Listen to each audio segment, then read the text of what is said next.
Hey guys, so I'm definitely back in the flow. Thank you, God. I live in the flow. I've always been in the flow. The last couple of years I haven't, but I've realized it's because I haven't been myself. And it was really interesting because today I was doing a task, and after the task, I walked out and I saw a feather. And normally, when you see feathers, they float to the ground, right? And usually, when you see feathers, it means that angels are near you, right? And I've been saying 444 everywhere, which means angels are near you, blah, blah, blah, right? So this feather never touched the ground. It stayed right at my eye level and it just kept floating forward. And it just kept going straight, like for three quarters of a city block, the long ones, like from avenue to avenue. And I'm like, I felt like Alice in Wonderland. I was like, I should follow this feather. And I laughed and I called my friend Michelle right away because me and Michelle are the only two people that would follow the feather. Like everyone else would be like, whatever, but we'd be like, we have to follow the feather. There's a message for us at the end of the feather. So I was following the feather and then I lost it. And when I lost it, I ended up at a psychic sign, right? And it was like $5 reading. So I'm like, fine. So I called the number on there because I didn't see like a place. And she's like, I'm right across the street. I'll come. And then I saw a lady crossing the street and I knew it was her. I was like, oh, hi. She's like, how did you know it was me? I was like, I could tell by your spirit. And she was just like, okay. And I was like, yeah, so, I saw this sign, I wanted a $5 reading, what other readings do you have? And she told me the prices, and they were way out of my range because I just wanted a $5 reading. I didn't even want the reading. I just did it because of the feather, right? So I went into I've been saying hi to everybody on the street because I always did, and I don't know, I just stopped because I remember walking with a friend, and they're like, do you know that person? I'm like, no. They're like, why are you saying hi to them? And I'm like, because that's what I do. I think it also increases your vibrational level because you're helping other people be happy. I don't know. So I walked into the store to get to get the chain, to get money from the ATM because I never carry cash, like ever. I never, ever, ever. And I went and I got some money, and then I came outside. I was like, hey, I'm gonna get a soda. Do you want one? And she's like, no, no, no.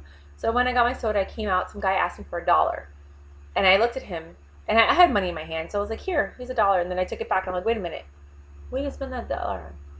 And he's like, food. And he's like, Chinese food? And I'm like, okay, you spend that dollar on Chinese food. He's like, I will spend this dollar on Chinese food. And I just smiled at him. I'm like, okay. But it was like a cute interaction because I was like, what do you spend the money on? And he was like, food. And I'm like, and he's like, Chinese food? It's like, it was just funny. Um, and then so I went to go talk to her, and she gave me like a quick facial reading. She was like a personality characteristic reading, and she was dead on about everything. She's like, you're a kind person, you're very sweet, you're giving, you're loving, you're not much of a taker. She's like, but people don't really generally offer you anything because they see that you're so independent. But that bothers you because you want people to care for you in the capacity that you care for them, but you don't get that often. And I'm like, damn, she's good. Does my face say that? Does my face say that? And then she's like, if you do something, you do it 100% or you don't do it at all, which is really true.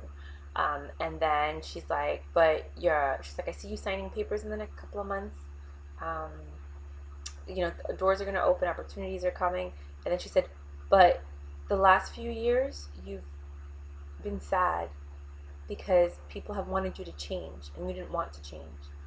And you did change a little bit, but now you're getting back to who you were. So just remember, don't change who you are. Stay true to who you are. And that's why I think I paid the $5. And I think that's why the feather brought me there. That one message. Everything else was dead on.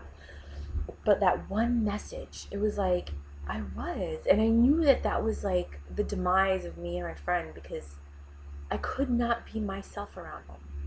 I couldn't because every time I was, they were like, I don't like that. I would appreciate if you wouldn't do this. It makes me uncomfortable. I don't. And now that I look back, I'm like, all those things were saying, I don't like you, and I want you to change to conform to me because I don't like who you are.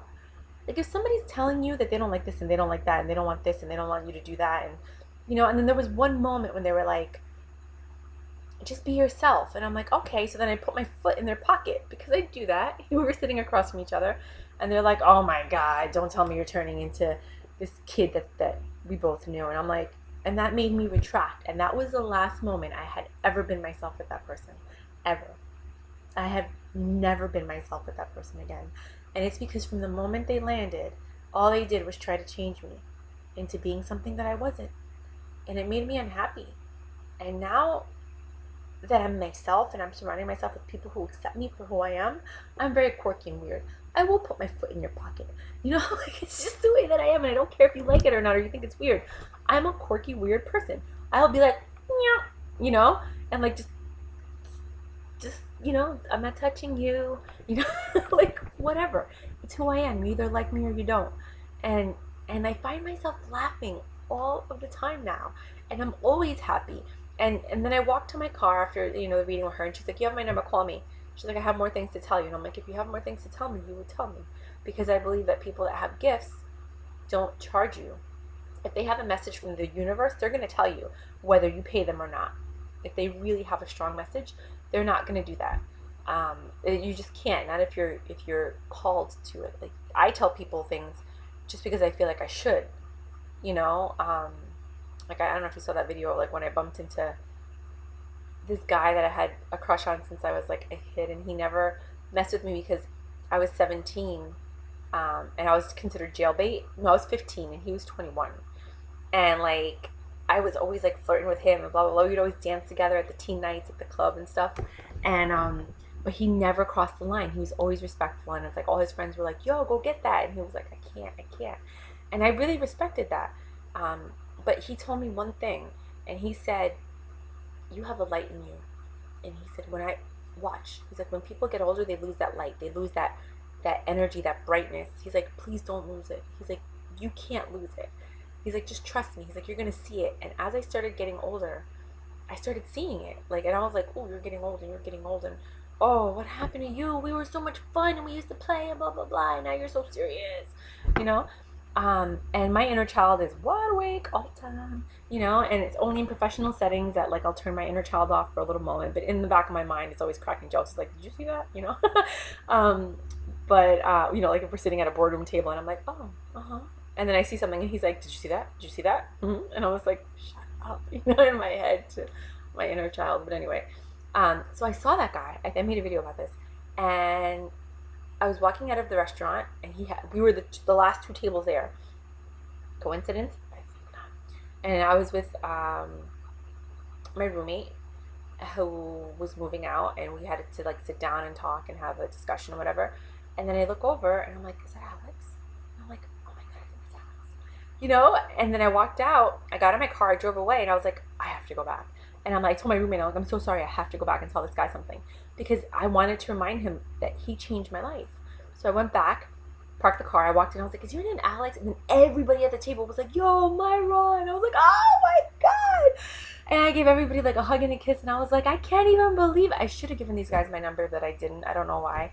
I think it's because I thought they were all married with kids, and I'm not even trying to like get into that situation, even though nothing would ever happen. Like, we'd just be friends. But like, wives don't like old girl friends to come back into the picture. They just don't, So I try to be respectful. So I was like, okay. So I was like, "Can I talk to you for a second?" And he's like, "Yeah."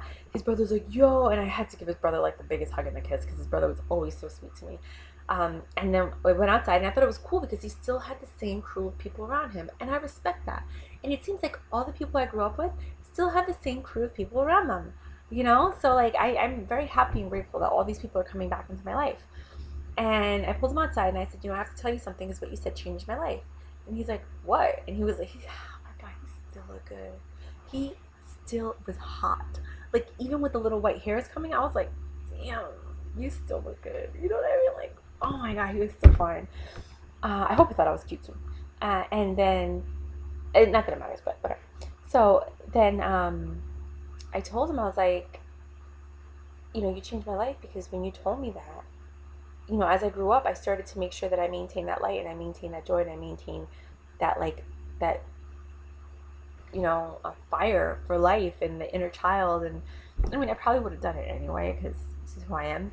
But that moment changed my life. And it was just a simple, genuine, sincere message. And he's like, "Thank you." I was like, "If you have kids," I was like, you tell them that.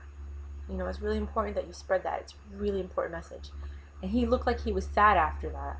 So I don't know if he was married and had kids. I don't know. I probably should have delved in a little bit more. But I didn't want to, So if I bump into him again, I'm totally gonna go and find out more information. But but yeah, so those are like the divine moments that are happening, and I made the video about that because I feel like you're supposed to tell people what you feel in your heart. They're supposed to know. So when that woman told me that, I thought it was like, okay, that's what I needed to hear, and that's what I want to tell everybody is like, one, don't lose your inner child, and two, make sure that you don't lose you in a friendship, in a relationship. That if there's somebody in your life and they're asking you to be different so that they could be happy, like, don't take my word for it, but that's just an indication of walk away. And it's funny because this person posted something on their page that said, if somebody tells you that you're putting too much peanut butter on your sandwich, just walk away, or like, just leave that situation. And I think it's interesting because that's all they ever did was like ask me to change. Don't do this. I don't like it when you do that. Please, that makes me uncomfortable. Like be yourself, but don't do that, and don't act like this. And that's why they're single. Blah blah blah blah blah, talking all this smack about me, and it really hurt my feelings. Still, because clearly I'm talking about it. But you don't need people like that in your life. You need people that are going to accept you for who you are. This person was not perfect, but I loved them unconditionally. I never asked them to change. I just asked them to follow the house rules. And I think it's important that you remain true to yourself, regardless of what's going on in the world and the people that you're surrounded by. Now, that doesn't mean act mad ghetto in a professional situation because you're being true to yourself. Like, sometimes you have to adapt to the situation and the surrounding areas if you want to, acclimate. But in your essence and your moral and your character and who you are, and keep that. It's important. I hope you guys get the difference. Some people are like, yo, I'm real all the time, 24/7. This is who I am. I'm like, okay, but if you're standing in front of Obama, you're not gonna be like, yo, I'm real Obama. What's up, dude? Like, hello, Mr. President. How are you? It's a pleasure to meet you. Like, there's just conduct, and there's a way to act and behave, and you have to know when to be professional, and there's a difference between that and then being surrounded by people who don't accept you for who you are. Don't be surrounded by people who don't accept you for who you are. The essence of you, the truth of you, outside of, because work is work, professionalism is professionalism. Your friends are your friends. It brings me to the point that, so I walked to my car and I saw this guy, and he was like, yo, beautiful, oh my God, you're so pretty, yo, can I talk to you, and blah, blah, blah. And I'm like, all right, Myra, let's go back to who you were. You used to talk to strangers, you made friends with everybody, you didn't judge, like, let's do this. But this guy, I don't know about this guy. After talking to him, I'm like, I might film you for a documentary, but totally not letting you in my life. He's been arrested way too many times for a lot of different things, and he was just talking to me. He's like, yo, let me tell you, he was funny, though. He was really funny. Like, I sat there and I laughed.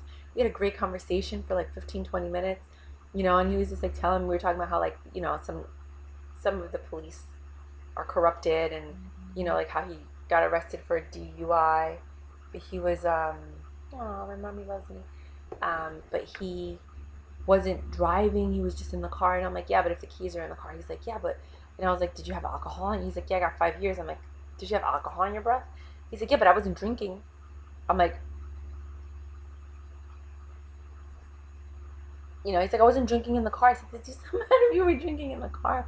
You were in the car with alcohol in your breath. Like, you're going to jail, dude. Like, come on. He's like, but I was sleeping. I was trying to do the right thing by not driving the car. And I was like, I know, I understand that, but like, you can't do that. He's like, I was tired. I was like, look, so it was just interesting. Just like, he just kept going and going and going. And it was just funny, the things he said. He's like, yo, I got in trouble for this, and then I got in trouble for taking raps for my friends, and I got in trouble for this. And I'm just like thinking to myself, okay, I did the math. There's no way you can get arrested that many times and still be out, because like, it's usually 3 times and then you're in for life, right? Like, the first time you get arrested, then you get 6 months, at least 6 months. It's usually 6 months. And then the second time it gets a little more, and the third time it's that you're in for life, right? The way he was talking, he got arrested a lot. And then I was like, but why? At first, when I first met him, I'm like, why? He's like, we get arrested for nothing, just being on the street because, the neighborhood that I'm from and the way I look. And they just be arresting us for nothing. And I'm like, no, I understand that. I really do. Because me and my friend Michelle yesterday were talking about, no, today we're talking about jails. And I was saying Orange is the New Black is coming out tomorrow. And she's like, she watches a show called Locked Up. And then we were talking about things that weren't fair and just with the system. And my theory on rehabilitation, like when somebody is rehabilitated, they should be let out. It's not like you get a 10, 20, 30-year sentence. It's like when you've actually changed and rehabilitated, and the jail's purpose should be to change you, to teach you how to act and how to behave and how to conduct yourself in society, to help you by having a job for you when you get out so you can afford to pay rent, so you can assimilate into society instead of just throwing you back out there. Like, not only did they steal your life and your income and your job and your home, they took you out of that. Now they're going to throw you back out and expect you to just get back in there. And 90% of the people won't hire you because you have a criminal record. It's like we really need to work on rehabilitation and making sure that when these people come out, they're actually coming out rehabilitated and they have an opportunity to start a real life again. And that's why they keep going back into the system, because they never learned anything important in jail. They didn't, all you're doing is stealing their years of their life. Sometimes they get to sit there and think, but I mean, if you're surrounded with other criminals and you're talking to them, you're not really learning how to rehabilitate yourself, how to move forward. Like, we should have entrepreneurial classes and the entrepreneurial mindset taught in jail so people can come out excited to get a start. Because in reality, when you get out of jail, a lot of people aren't going to hire you. The only option you have is either to work for certain companies at will or start your own business anyway. So, but anyway, that's just my theory. Somebody take it and run with it, because I'd rather people be saved by it than get the credit. But if you want to give me credit, you can. My name's Myra. Hi.